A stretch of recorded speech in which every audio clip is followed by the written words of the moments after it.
Thank you so much. All right, from California to the southern states, let's take a live look at Louisiana's Interstate 10. Icy conditions prompted officials yesterday to close a 100-mile stretch of the interstate, and it remains closed today. This spans nearly half of the state, and it was a historic snowstorm in parts of the south, and the region is now left dealing with these dangerously cold temperatures. Still, the rare winter storm is being attributed to at least 9 deaths across Texas and Alabama.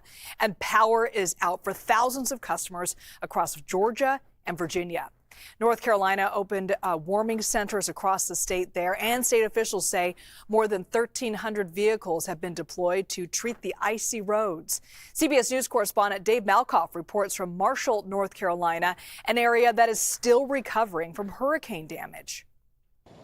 If you're counting the days, Helene hit this area more than 115 days ago. But if you come out here to Marshall, North Carolina, just in the Asheville area, look around, it looks like it happened yesterday, right? This is all the destruction. Now remember, this was a hurricane that pushed in through Florida and had enough oomph behind it to cause some of the worst destruction that we've ever seen caused by a hurricane, but 500 miles inland.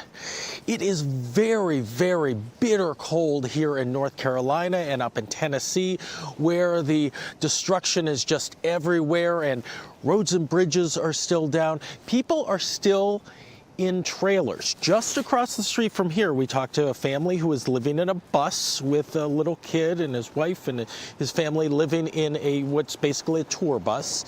And then right next to that, there were a whole row of trailers. Some of them were trailers that people found around the area, just like friends had them. Others were donated, and people are living in there, but the pipes are still freezing.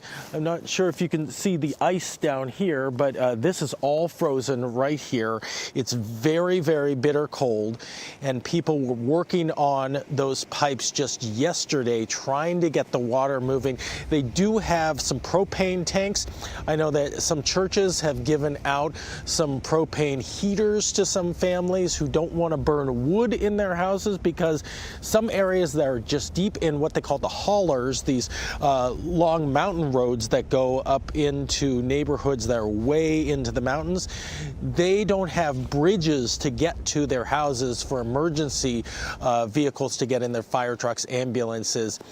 They just don't want to burn wood inside there, so they've moved to those propane heaters just to keep warm through all of this.